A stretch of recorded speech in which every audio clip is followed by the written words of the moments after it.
வணக்கம். Big topic with Karthik மாய்குமார். சட்டப்பேரவை சம்பவங்கள் இருக்குல்ல, அதை தான் ஒன்று பார்க்க போறீங்க. செம்ம இன்ட்ரெஸ்டிங்காக இருக்கும் போது நிகழ்ச்சிக்குள்ள போகலாம்.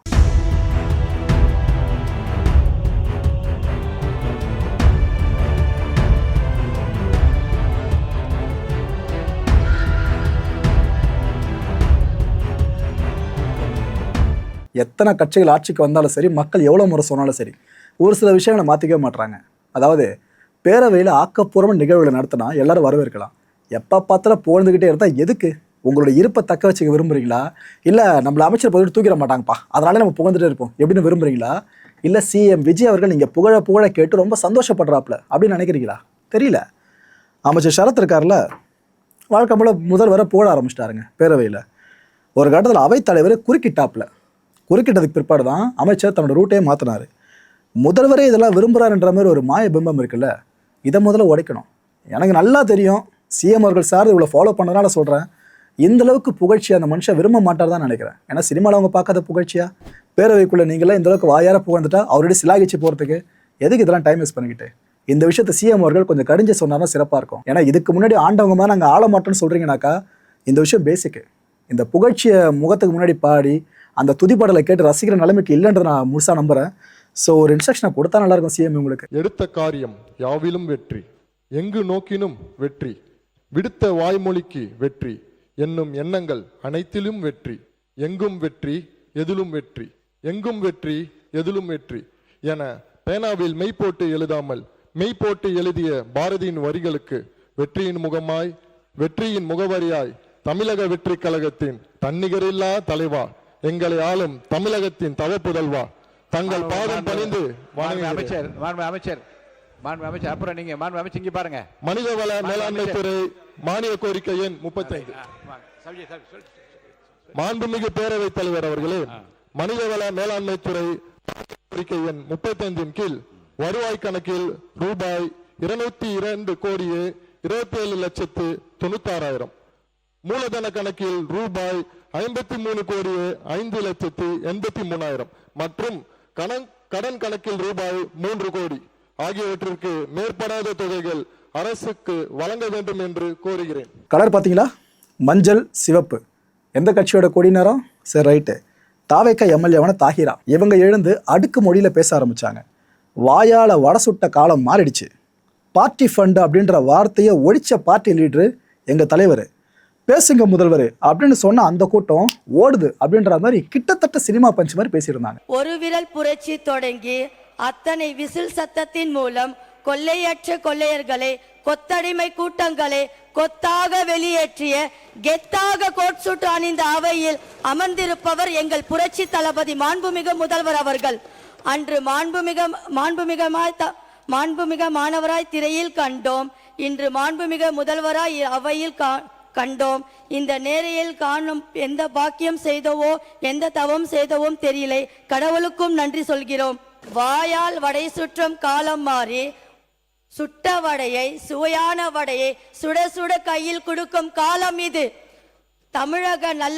தமிழக மக்களுக்கு நல்லதொரு பொற்காலம் இது. பார்ட்டி ஃபண்ட் என்னும் வார்த்தையை அடியோடு அழித்து ஒழித்த எங்கள் டிவிகேயின் பார்ட்டி லீடரே, கம்பீர லீடரே, உங்களை வாழ்த்த வயதில்லை, வணங்குகிறோம். லீவ் எடுக்காமல் மக்கள் பணியாற்றும் எங்கள் ஒப்பற்ற தலைவரே, பேசுங்கள் முதல்வரே என்கின்ற ஒரு கூட்டம் அதை ஏற்ற தாங்கள் பேச ஆரம்பித்தவுடன் ஓடு ஓடு ஓடு என தெரித்து வெளியே ஓடுகிறது அக்கூட்டம். சும்மா சொல்லக்கூடாதுங்க. திமுக கொறடா ஏவா வேலு அவர்கள் ஸ்கோர் பண்ணிட்டாப்ல, அசம்பிளி செஷனில் ஸ்கோர் பண்ணிட்டாப்ல. நிறைய கேள்விகளை கேட்டார், சர்க்காசமாக பேசுகிறாரு. இன்ஃபேக்ட் தாவேக்கா அமைச்சர்கள் பேசுகிறப்ப கூட அதில் கொஞ்சம் அவங்க நிதானம் தவறுறது, ஆவேசமாக திடீர்னு இது போல விஷயங்கள்லாம் பார்க்க முடிஞ்சது. ஆனால் திமுக சைடில் பேசுகிறவங்கன்னா பார்த்தீங்களா, வார்த்தைகளை சர்க்காசமாக பயன்படுத்துகிறாங்க, லிட்டரலாக கிண்டலும் பண்ணுறாங்க ஆப்போசிஷன் சைடில் இருக்கவங்கள. இருந்தாலும் அப்படி தொடர்ந்து பேசவும் செய்கிறாங்க, சபாநாயகரை அனுமதிக்கிற அளவுக்கு பேசுகிறாங்க. அந்த வார்த்தை பிரயோக லாபகம் இருக்குல்ல, கற்றுக்க நம்மளோட இவங்ககிட்ட கிளாஸு. ஏவா வேலுன்னு என்னென்ன சொன்னார்னா, எங்கள் திட்டத்துக்கு நீங்கள் பேர் வைக்கிறது எப்படி இருக்குது தெரியுமா அப்படின்ட்டு அண்ணன் ஒரு விஷயத்த சொல்ல ஆரம்பித்தார். அன்றைக்கி வீடியோவில் பார்க்குறப்ப தெரிஞ்சிடும். வள்ளுவர் கோட்டத்தில் ஆரம்பித்து குமரி வரைக்கும் கலைஞர் அவர்களோட அடையாளம் தான். சிஎம்மோட புதிய அலுவலகம் இருக்குல்ல, அதை அமைக்கிற டெண்டர்லேயே விதிமீறல் நடந்திருக்குன்னு செய்தியாக வந்துட்டு இருக்கேப்பா அப்படின்ட்டாப்புல. நாங்கள் தூய்மையானவர்கள் அப்படின்னு நீங்கள் தானே சொல்கிறீங்க அப்படின்னு குத்தி காமிச்சிருக்காரு. இந்த டெண்டர் இஷ்யூ இருக்குல்ல, அதில் வச்சு குத்தி காமிச்சிருக்காரு. அப்புறம் தமிழ்நாட்டு இது வரைக்கும் அந்த முதலமைச்சர்கள் இருக்காங்களே, அவங்கள ஃபுல்லாக பட்டியல் போட்டாருங்க. அவர் வாயாலே எம்ஜிஆர் அவர்கள் பேர் வந்துச்சு, ஜெயலலிதா அவர்கள் பேர் வந்துச்சு, எல்லாரும் பேரும் வந்துச்சு. இதுமாரி எம்ஜிஆர் அவர்கள், ஜெயலலிதா அவர்கள், ஸ்டாலின் அவர்கள், பல சிஎம் பார்த்தீங்கன்னா எளிமையானவங்க தான் இருந்திருக்காங்க. எல்லாருமே ஏழ்மையை போக்கணவங்க. இதை நம்ம மைண்டில் வச்சுக்கணும். அவங்க பயன்படுத்தினதெல்லாம் அதே சிஎம் ரூம் தாங்க. ஆனால் இந்த நேரத்தில் என்னங்கன்ற மாதிரி தன்னோட ஆதங்கத்தை இப்படி பதிவு பண்ணிட்டாப்புல.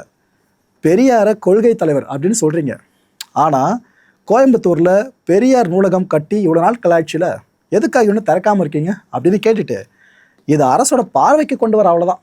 குற்றச்சாட்டை சுமத்தாமல் பார்வையை கொண்டு வரன்ட்டார். இன்ஃபேக்ட் இவரோட சமீபத்திய ஸ்பீச்சை கொஞ்சம் கவனிச்சு பாருங்கள். இதுக்கு முன்னாடி ஏடிஎம்க்கு அந்த சைடில் இருக்கும்போது எந்த அளவுக்கு வெகுண்டு பேசுவாங்க, அது மாதிரிலாம் இப்போ பெருசாக இல்லை. கிட்டத்தட்ட பாலிஷாக தான் வார்த்தையில் உதிர்த்துக்கிட்டு இருக்காரு.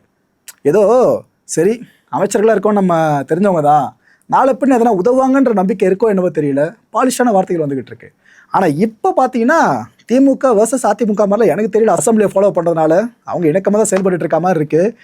ஆனால் ஃப்யூச்சரில் என்ன நடக்குமோ, கூட்டணி சார்ந்து எப்போ அறிவு போகிறோமோ, இந்த எதிர்பார்ப்பு ஒரு பக்கம் ஓடிக்கிட்டு தான் இருக்குது. ரைட்டு. ஒரு கட்டத்தில் ஏவா வேலு என்ன சொன்னாப்புல, அதாவது அரசு அதிகாரினாலே இப்போ இருக்கிறவங்களுக்கு வணக்கம் வச்சுருப்பாங்க, இதுக்கு முன்னாடி இருந்தவங்களும் சல்யூட் பண்ணியிருப்பாங்க, இதெல்லாம் நடக்கிறது தானே அப்படின்ற மாதிரி வார்த்தையில் விட்டுருப்பாப்புல.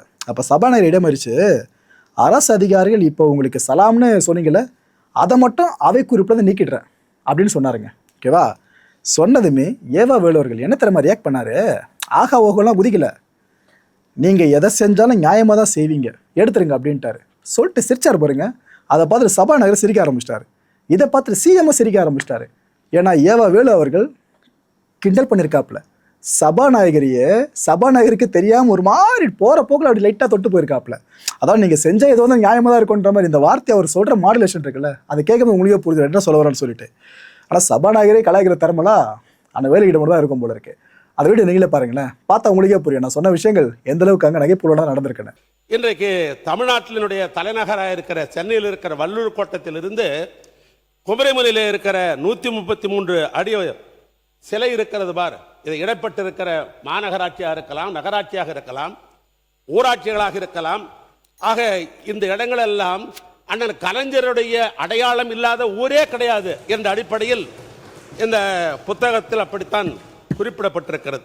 கோவையை பொறுத்த மட்டில் தந்தை பெரியார் நூலகம் கட்டி முடிக்கப்பட்டு திறக்கிற தருவாயில் இருந்தது. நான் கூட திறந்து விட வேண்டும் என்று முதலமைச்சர் கேட்டேன். அப்பொழுது தலைமை பொறியாளராக இருந்தவர், தலைமை செயலாளராக இருந்தவர், ஆட்சி நாம தான் வரப்போகிறது, நாம் திறந்து விடலாமே என்ற ஒரு நம்பிக்கை விட்டார். மக்கள் மீது வைத்திருந்த பாசம் அப்படி தான் நாங்களும் கருதினோம். ஆனால் அந்த கட்டடம் கட்டி முடிக்கப்பட்டு ஒரு 5% கட்டடம் நிலுவையில் இருந்தது. கோயம்புத்தூரில் நம்முடைய மாண்புமிகு பொதுப்பணித்துறை அமைச்சர் கூட சென்று அந்த நூலகத்தை எல்லாம் கண்டுகளித்து ஆய்வு செய்து அதற்கு பின்னால் கூட பேட்டி கொடுத்திருந்தார். நான் கூட பத்திரிகையில் நான் பார்த்தேன். நான் கேட்க விரும்புவது, இன்று 3 மாத காலமாகிறது கொள்கைத் தலைவர் என்று நீங்கள் பெரியாரை ஏற்றுக்கொண்ட இந்த நிலையில் இந்த 3 மாதம் அது இன்றும் திறக்காமல் இருப்பது என்பதை இந்த அரசுடைய கவனத்துக்கு கொண்டு வர நான் விரும்புகிறேன். நீங்க பேசினதுல அரசு அலுவலர்கள் முன்பு எங்களுக்கு சலாம் போட்டார்கள், இப்போது உங்களுக்கு சலாம் போடு என்ற வார்த்தை அவை குறிப்பில் நான் நீக்கிடுறேன். நீங்க எதை எடுத்தாலும் நியாயத்தை எடுத்துருங்க. மாண்புமிகு பேரவைத் தலைவர்களே, நாடு சுதந்திரம் அடைந்தது பின்பு இந்த தமிழ்நாட்டை மிக மிக எளிமையானவர்கள்லாம் முதலமைச்சராக இருந்தார்கள். ஓமந்தூர் ராமசாமி ரெட்டியார் செருப்பே போட மாட்டார் இந்த முதலமைச்சர். அப்படி ஒரு முதலமைச்சர். அண்ணன் கலைஞர் எல்லாமே எளிமையானவங்க தான் முதலமைச்சராக இருந்தவங்கலாம். அப்போ ஓமந்தூர் ராமசாமி ரெட்டியார், மூதறிஞர் அரஜாஜி, பெருந்தலைவர் காமராஜர், பெரியவர் பக்தவச்சலம், பேரறிஞர் அண்ணா, முத்தமிழறிஞர் கலைஞர், மக்கள் தலைவர் எம்ஜிஆர், அம்மையார் ஜெயலலிதா, ஓ பன்னீர்செல்வம், எங்க ஓ பன்னீர்செல்வம், பக்கத்தில் இருக்கிற முன்னாள் முதலமைச்சர் சகோதரர் எடப்பாடி பழனிசாமி அவர்கள், எங்கள் தலைவர் திராவிட மாடல் ஆட்சியினுடைய தலைவர் மு க ஸ்டாலின், இத்தனை முதலமைச்சர்களும் முதலமைச்சரிலிருந்து இந்த தமிழ்நாட்டுடைய பல்வேறு திட்டங்களை நிறைவேற்றி இருக்கிறார்கள், ஏழ்மையை போக்கி இருக்கிறார்கள். இன்னும் சொல்ல போனால் தமிழ்நாடு வளர்ச்சி என்று இன்றைக்கு இந்தியாவில் இருக்கிற மாநிலங்களிலேயே இன்றைக்கு முதல் மாநிலமாக தமிழ்நாடு திகழ்கிறது என்று சொல்வதற்கு இத்தனை முதலமைச்சர் அந்த அறையிலிருந்து தான் போட்டிருக்கிறாங்க. இன்றைக்கு காலையில் இந்த டைம்ஸ் ஆஃப் இந்தியா என்கிற பத்திரிகை வந்து ஒரு செய்தியை அரசனுடைய கவனத்துக்கு கொண்டு வர, வேறொன்றும் அல்ல. ஆனால் இப்பொழுது அந்த இடத்தை மாற்றிவிட்டு 1 கோடி ஏறத்தாழ 30 லட்சம் ரூபாய் செலவில் எங்கள் அண்ணன் கலைஞர் தான் நாமக்கல் மாளிகை அந்த 10 மாடி கட்டடத்தை கட்டி கொடுத்தவரை எங்கள் அண்ணன் கலைஞர் தான். இப்போ அந்த இடத்துக்கு முதலமைச்சர் போறார். ஏன் கேள்வி என்னன்னா, அது அவருடைய விருப்பம். யார் எந்த அறையை வைப்பது அவருடைய விருப்பம், யார் எந்த டிரைவர் வச்சுக்கிறது என்பது அவருடைய சொந்த விருப்பம். அதில் நான் தலையிட முடியாது. ஆனால் இவ்வளவு திட்டங்கள் எல்லாம் இந்த நாட்டுக்கு கொடுத்த அறை இப்படி இருக்கிற பொழுது எங்க அண்ணன் கலைஞர் கட்டிருக்கிற அந்த அறைக்கு போறார் என்பதில் எனக்கு தனிப்பட்ட ஒரு விதத்தில் மகிழ்ச்சி தான். இது பிரிட்டிஷ்காரன் கட்டது, அது தமிழன் கட்டது, அதில் ஒன்றும் மாற்றம் இல்லை. ஆனால் இன்றைய தினம் டைம்ஸ் ஆஃப் பத்திரிகையில் என்ன செய்தி வந்திருக்கிறது சொன்னால், இந்த டைம்ஸ் ஆஃப் பத்திரிகையில் 5.54 கோடி ரூபாய் மதிப்பிலான இந்த டெண்டர் ஆழ்நிலையில் விடப்படவில்லை. இந்த டெண்டரில் ஏதோ ஒரு கோளாறு இருக்குதுன்னு டைம்ஸ் ஆஃப் வந்துக்கிறாங்க. அது அமைச்சர் அவர்கள் பதில் அதுக்கு சொல்லட்டும், நான் வேணான்னு சொல்லலை. ஏன்னா இப்போ என் டைம் எடுத்துக்கணும், அதுக்காக சொல்கிறேன். நான் கடைசியாக பதிலில் சொல்லுங்கள், அமைச்சருக்கு அந்த வாய்ப்பு உண்டு, மணிக்கணக்காக கூட நீங்கள் பேசலாம். ஆனால் நான் கேட்க விரும்புவது, ஏன் அந்த அறையிலே இருந்து பணியை பார்க்க வேண்டியதானே? ஏன்னா அங்கே தலைமையினுடைய சங்கத்தினுடைய தலைவர்கள் அதனுடைய பொறுப்பாளர்கள் பேசுகிறாங்க, இங்கே எங்களுக்கு உணவு அருந்ததுக்கு இடம் கிடையாது, எங்களுக்கு புழங்குறதுக்கு இடம் கிடையாது, ஓய்வுக்கு இடம் கிடையாது, இந்த இடத்தை முழுமையாக எடுத்துக்கொண்டோம் என்று சொன்னால் நாங்கள் எங்கே போவது என்ற அந்த ஒரு மர்மிங், அதாவது அங்கே பேசப்படுகிறது, அந்த அதிகாரிகள் அலுவலர்கள் பேசுகிறார்கள். அதையும் முதலமைச்சருடைய கவனத்திற்கு இந்த ஆட்சிக்கு கொண்டு வர நான் விரும்புவது, நீங்கள் எப்பவுமே இந்த டெண்டர் விஷயத்தில் நாங்கள் பியூரிசி என்று நாங்கள் சொன்னீங்க. ஆனால் டைம்ஸ் ஆஃப் இந்தியாவில் இன்னைக்கு பக்கமாக இந்த டெண்டர் விஷய பணிகள்லாம் நடந்த பின்பு இப்போ ஆன்லைன் டெண்டர் என்று போடப்பட்டிருக்கிறது என்றெல்லாம் பத்திரிகை வந்த செய்தியை மட்டும் உங்களுடைய கவனத்துக்கு கொண்டு வந்து, மாண்புமிகு பேரவைத் தலைவர்களே, நிறைவாக ஒரு குரலை சொல்லி நான் முடிக்கலாம் என்று நான் கருதுகிறேன். நல்லா ஸ்போர்ட்டிவாக எடுத்துக்கிறாங்களே 2 தரப்பும். ரைட்டு. அமைச்சர் ஆதவர்ஜுனா அவர்கள் இவர் பதில் கொடுக்க ஆரம்பிச்சிட்டாருங்க. வேலுண்ண பேசின பல விஷயங்களுக்கு. விஜய் அவர்களும் எளிய முதலமைச்சர் தான், தற்காலிக ஏற்பாடாக தான் சிஎம் அலுவலகத்தை நம்ம மாற்ற ட்ரை பண்ணிக்கிட்டு இருக்கோம். அவரோட வசதிக்காகலாம் அலுவலகத்தை மாற்றலைங்க. 100 சதுர அடிக்கும் குறைவான அறையில் தான் சிஎம்மோட செயலாளர்கள் இருக்காங்கள, அவங்க பணியாற்றிக்கிட்டு இருக்காங்க. சிஎம் அறையை மாத்திர டெண்டரு இன்னும் முடிவடையவே இல்லையே, அதுக்குள்ள இவ்வளவு குற்றச்சாட்டுகளா? வாழைப்பழத்துல ஊசி ஏத்துற மாதிரி தான் திமுக ஆட்சி எப்பவுமே இருக்கும்னு அவர் அங்க சொல்லி வச்சிருக்காரு. தாவேக ஆபீஸ்ல பெரியாருக்கு சிலை இருக்கு, ஆனா அண்ணா அறிவாலயத்துல சிலை இருக்காங்க அப்படின்ற கேள்வி வரை கேட்டாப்ல. செக்ரட்டரியேட் கட்டணும்னு கலைஞர் நினைச்சாரு, அதுல ஏதாவது உடன்பாடு இல்லாம இருக்கா? மாண்புமிகு அம்மா அவர்கள் ஒரு புது செக்ரட்டரியேட் கட்டணும்னு நினைச்சாங்க, அதுலயும் உடன்பாடு இருக்கும். பட் கால சூழ்நிலை, ஏன் செக்ரட்டரியேட் கட்டணும்னு நினைச்சாங்க? அரசு அலுவலர்களா இருக்கட்டும், முதலமைச்சர் காலையில 9:30 மாலை 5:05 பல்வேறு தரப்பு அரசு ஊழியர்களாகட்டும், வெளிநாட்டு பிரதிநிதிகளாகட்டும், நம்மளுடைய விசிட்டர்ஸ் ரூம் பார்த்தீங்கன்னா தெரியும், ஒரு வெளிநாட்டில இருந்து ஒரு அமெரிக்கன் கான்சுலேட்டோ ஒரு வெளிநாட்டு அதிகாரிகள் வரும்பொழுது உட்காரக்கூடிய இடம் இன்னும் அப்டேட் செய்யப்படலை. இதுதான் கலைஞரும் சரி அம்மா அவர்களும் சரி ஒரு செக்ரட்டரியேட் கட்டணும்னு நினைச்சாங்க.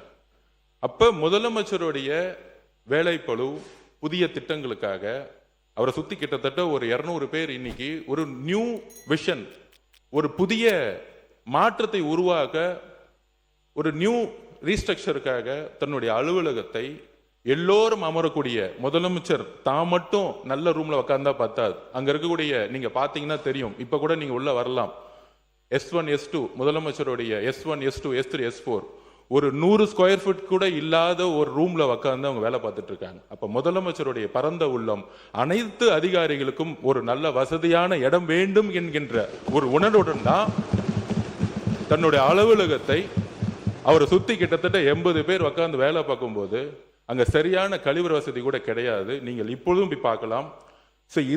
இதற்காக தற்காலிகமாக ஒரு ஏற்பாடுக்காக தான் இந்த இடத்தை மாத்துறாங்களே தவிர, இதை மற்ற உறுப்பினர்கள் சொல்லும் போது கூட இது ஒரு ஒரு அவருடைய வசதிக்கோ அவருடைய தேவைக்கோ அவர் கிடையாது.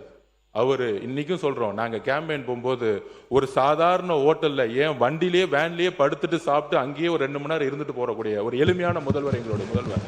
அதனால தவறான தகவல்களை அவைக்கு எதுவும் தெரிவிக்க வேண்டும் நாம் சொல்கிறோம். மித்த எல்லா கேள்விகளுக்கும் என்னுடைய பதிலறிவில் நான் தெரிவிக்கிறேன். அமைச்சர் ராஜ்மோகன் இவரன்னு எழுந்து பேசினாரு, கலைஞரை நாங்க மதிக்கிறோங்க. இன்ஃபேக்ட் முதல்ல சிஎம் அவர்கள் அவையிலே மன்னிப்பு தெரிவிச்சார்ல, எதுக்காக? கலைஞர்ன்ற பேரை கருணாநிதி மாத்தி சொன்னதுனால எங்க தலைவரை எழுந்து மன்னிப்பை கேட்டாருங்க. அந்தளவுக்கு நாங்கள் மதிக்கிறோம். தெற்கில் இருந்து உதிச்ச சூரியன் கலைஞர் தான், அது எங்களுக்கு மாற்று கருத்து எதுவும் கிடையாது. ஆனால் ஏதோ எல்லாத்தையும் நீங்கள் தான் பண்ணீங்க, டேபிள் மைக்குன்ற மாதிரிலாம் பேசுகிறீங்களே, அதை எங்களால் ஏற்றுக்க முடியாது. இதெல்லாம் மக்கள் வரி பணத்தில் தான் நடந்திருக்கே தவிர, புரிஞ்சிருக்கோன்னு நினைக்கிற மக்களே. நீங்களும் பேசுனதை கேளுங்களேன். கலைஞரை நாங்கள் மதிக்கிறோம். தமிழ்நாட்டு வரலாற்றிலேயே நேற்று எங்கள் கட்சி உறுப்பினர் கூட அவர் பேரை சொன்னபோது எழுந்து நின்று வாஞ்சையோடு தாயுலத்தோடு அதற்காக வருத்தம் தெரிவித்த மனிதர்கள் அமர்ந்து கொண்டிருக்கிறார். மாற்று கருத்து இல்லை. தென்னாட்டு பெர்னாட்சானா அது அறிஞர் அண்ணா தான், தெற்கில் இருந்து உதித்த சூரியன்னா அது கலைஞர் தான், அது வேறு. ஆனால் அதே சமயம் இங்கே பேசும்போது அந்த டேபிள் செஞ்சது நாங்கள் தான், மைக்கு செஞ்சது நாங்கள் தான், சேர் செஞ்சது நாங்கள் தான், இது மக்கள் வரிப்படத்தில் செய்யப்பட்டது தமிழ்நாடு அரசால் என்பதை சுட்டி காட்டுகிறார். இந்த கான்டென்ட்டை பொறுத்தவரைக்கும் நாமெல்லாம் சிந்திக்க வேண்டியது ஒரே ஒரு விஷயம் தான். உடம்புல பிரச்சனை இருக்கிறவங்க எதுக்காக பொது வாழ்க்கைக்கு வந்து இவ்வளோ கஷ்டப்படணும்? அவ்வளோதானே கஷ்டப்படணும், நிம்மதியாக வீட்டில் ஓய்வு எடுக்கலாமே. ஏன்னா சமீபத்தில் இப்போ அவையில் ஒரு குரல் எழுந்திருக்கு, கவனிச்சிங்களா? இங்கே இருக்க நிறைய பேருக்கு சுகர்லாம் இருக்குது, அவையை நீங்கள் இவ்வளோ நடத்தினா என்ன பண்ணுறது, சீக்கிரம் முடிச்சலாமன்ற மாதிரி குரல் எழும்பியிருக்கு. எதுக்கு இவ்வளோ கஷ்டப்படணும்? ஏன்னா மற்ற வேலை செய்கிறவங்க எக்ஸ்கியூஸ் சொல்கிறது வேறு.